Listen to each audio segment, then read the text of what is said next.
this knowledge that I have to put into this bubble and lock this bubble energetically and keep the symbolistic, energetic, decipherable key with someone, with my children, that like it will be passed on through generations. The Freemasons have my birth chart and they know how special I am and that they're keeping eyes on me and tabs on me.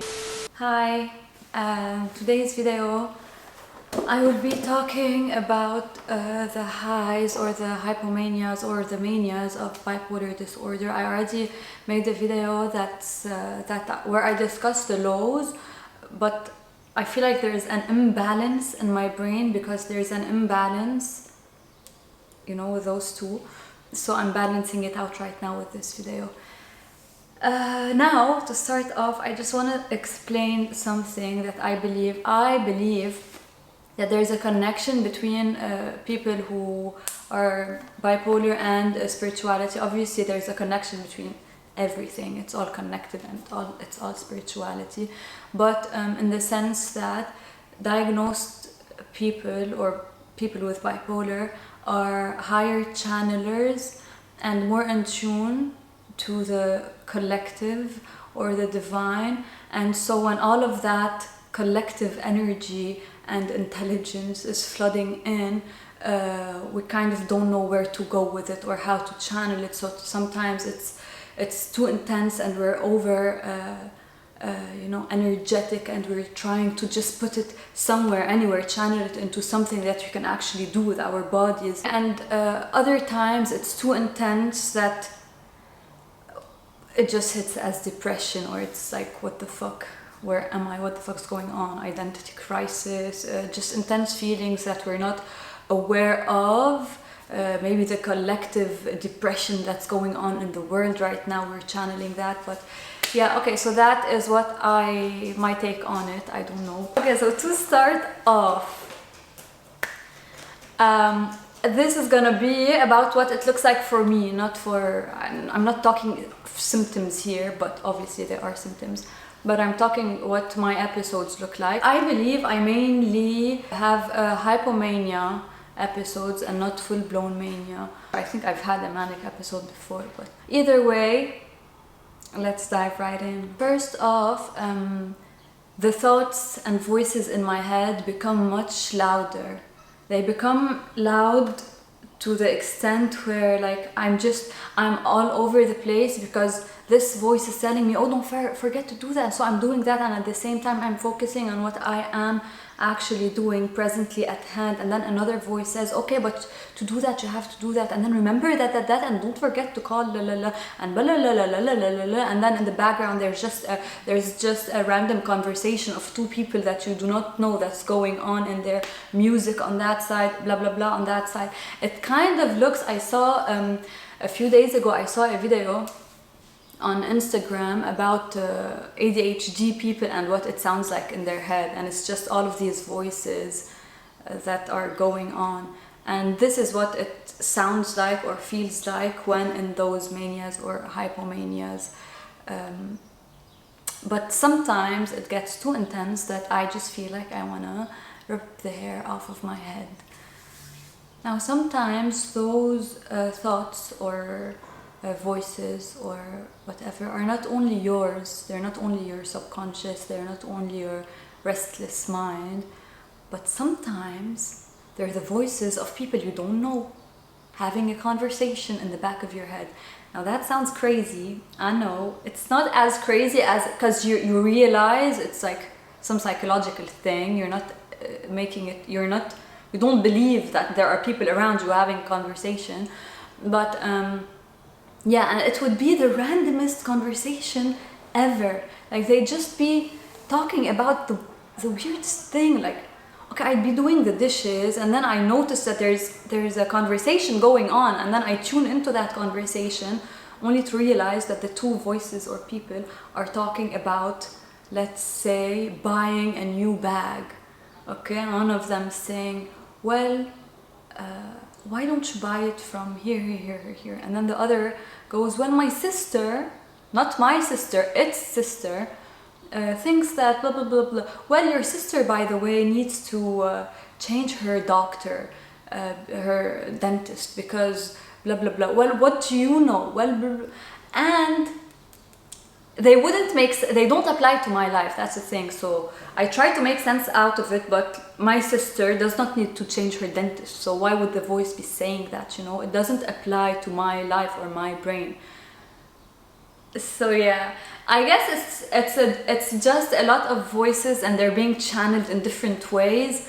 I don't know what that is. I know, and I haven't seen anyone who has spoken about that before, so it may be something else. I may just be crazy. Another thing, and a very big thing, is the hyperfixations. Finding a new hobby, calling it your calling. This is what I was born to do my entire life. Oh my God, I have been enlightened. This is it. The amount of times, you can go ask my family, the amount of times that I have found my true calling is scary. Because like, I would drop everything in my life. I drop everything because I want to pursue that.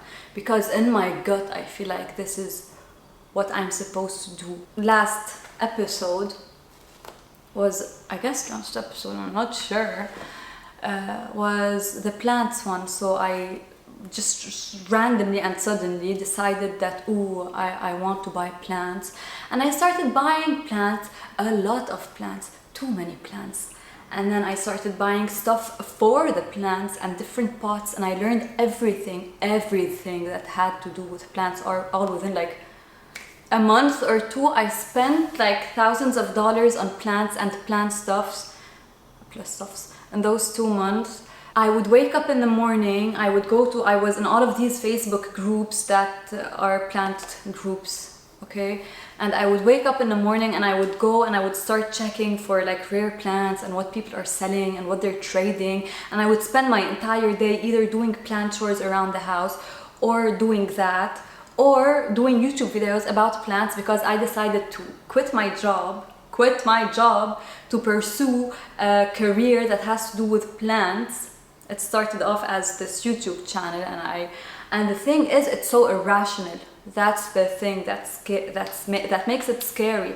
It's irrational because everyone was telling me, oh, you're crazy, you think you're gonna make money out of this? You know how long it takes to build a YouTube channel and to start earning money out of it? And I would get so angry because you people, you are not dreamers, you do not believe. And I'd order plants from Indonesia all the way here. I started an Instagram account about plants, a YouTube channel obviously about plants. I had a business plan. I wanted to start, I don't know, not a plant store. I don't remember what it was even. But everything was that for me. And don't you dare tell me, oh, you're just like, you need to calm down and you're taking your hobby too far. Oh, don't you dare, because I would go crazy, because no, that is my calling. Why don't you people believe in that? And then my brother would tell me, Natalia, you know how many times I've heard you say that sentence? A few months from now, you're gonna be, or weeks or whatever, you're gonna look back and say, oh, he was right. And I would just go crazy because no, because why would you say that? Why do you're not a dreamer, you do not believe, you do not have faith in me, you people just, no one believes in me, I have had it, I'm on my own, and you'll see when I'm successful and I'm and I'm killing it at my plants, you will see, and you will, I'm telling you right now, this is not just another one of my hobbies, this is it, I feel it, I know it, and oh my God, I would become delusional, like literally delusional about that stuff, and which is another thing that happens in like my hypomanias. I'm always ready to pounce, ready to attack, which, I mean, I feel bad for the people around me, but I can't do anything about it. I am doing something about it. And very irrational stuff, you know, stuff that start affecting your personal life, stuff that start affecting the people around you, and that's when, you know, it really did get me into a dark place, yeah, afterwards, and it wasn't good, but yeah. And then the anger, oh, the rage. I am a fire sign, like I do not need the extra rage, but I get so yeah, I get very attackive. I get into very attackive modes, always ready to pounce, always ready to misunderstand people. Someone would just be telling me, did you drink water today? And I just get so angry, especially if there was like a build-up or something that had happened earlier, not just like that randomly. And I'd get so angry. What are you inferring? Are you saying that I do not take care of my health? You've been saying that ever since la la la la la. And I just like go on and on, believing that that person truly has evil or bad intentions, and they're being condescending, they're being, I don't know. Another thing, health. I do not get hungry. Like, I do eat and I can eat. It's not like I lose my appetite. It's more like I forget to eat because I do not need food and I'm too focused on other stuff, you know, on doing stuff, that I forget to eat, and my stomach doesn't really like get hungry, because I guess the stomach gets hungry when it needs energy. But I'm already very energetic, so my body doesn't need the sustenance to keep up my energy level. So now another thing for me is that I find myself in relationships somehow every single time. I keep finding myself in these relationships and they're serious. I get very serious about them, and it's infatuation, it's obsession, it's I want to marry him. And then my cousin and my brother would start telling me, okay, you need to calm down. You say that about every guy you meet. You do realize that. And then I tell them, no, this one's different. And they tell me, you know how many times we've heard you say this one's different? And I want to marry him. And we start discussing marriage. Okay, I never got that close to doing it, but I would just know that this is the guy I'm gonna marry, you know? But this is also a me thing, not just a bipolar thing, but I guess it kind of gets heightened when I'm manic. And boy, do I get myself into toxic relationships. Not every relationship I had is toxic, but I do get myself in toxic relationships, toxic places, where I almost die. But yeah, oh, if I would tell you about my past right now, God, the trauma. But then something in my brain, a switch, a week or a month or years later, just floop.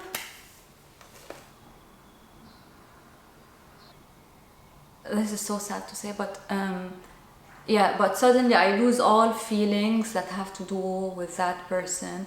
Or it's not that I lose feelings, more like I realize where I'm at. I'm like, what the fuck am I doing? Where am I? What do I want in life? This is not it. This is not it. This is not it. And I just like, whoop, nothing. And then I'd have to go through the process of, you know, ending a relationship, which is the worst thing one could go through. And it's a pattern, but no more, I'm telling you. I don't need anyone. I'd love someone, I'd love a fairy tale kind of love, but if there is no one, I'm good, you know? And another, and the most important thing actually, is you become God.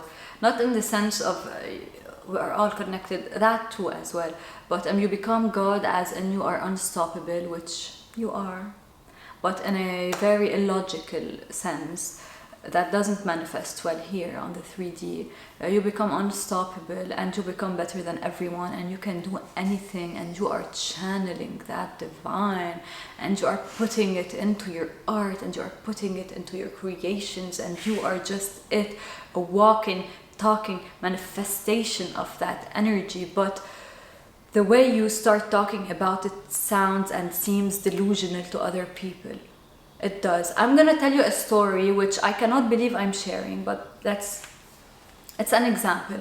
Okay, so I was, in one of my episodes, I was reading a Dan Brown book, The Lost Symbol. Afterwards, a few days later, and I've always felt this, you know, sometimes, I've always felt that there was something different about me, something special, something like, I don't know, occultively, spiritually, birth chartly. I don't know, something different about me, and that I'm gonna change the world. But that could also be my mania speaking. So, okay, and so I finished the book, and then I called my ex-boyfriend. He was my boyfriend at the time.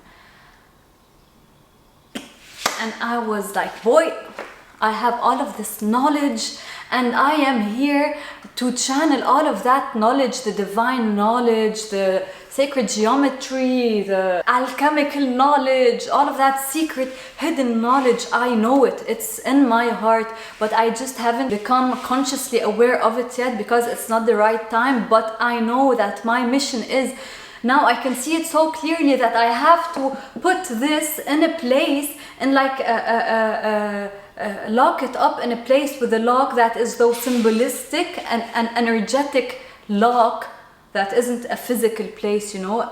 I have this knowledge that I have to put into this bubble and lock this bubble energetically and keep the symbolistic, energetic, decipherable key with someone, with my children, that like it will be passed on through generations. So eventually, when the world is ready to acknowledge that, to evolve, they will open it, and my children will be the one who will, or my grandchildren or whatever, they will have that knowledge to spread it around, because the world right now is not ready for it. So I cannot share all of that knowledge. It would overwhelm them more than it would help them. It would destroy the world. And so this is it. I just have to find how to lock it, and how do I lock it? What kind of symbol? Like I had it, I felt it, like the energy lock, but I didn't know exactly how. And I was like, I know this is gonna happen. I just have to wait for the right time. I have to work on myself so I can channel better, you know, so I can put it into reality, so I can start working on it, pouring that knowledge into something that I can give away to my children and their grandchildren, and until the world is in a place where it's ready to change. And then all of that secret hidden knowledge and wisdom will be, and it will change the world forever, and it will be all thanks to me. And that also, like, I can't believe I'm sharing this stuff. Okay, and no, I shouldn't say it. Okay, and that the Freemasons have my birth chart, and they know how special I am, and that they're keeping eyes on me and tabs on me, because they either want me to join them eventually, or they're afraid of my power, and so they're keeping their eyes on me. But eventually something is gonna happen, and we're gonna have to like talk, or like face each other. Yeah, I did believe I was that special. I still do when I'm manic, so I can't believe it. So that was it for today's video. The balance has been restored, low and highs. And oh my god, I can't believe I just did all of that. But yeah, thank you for watching it, and ciao.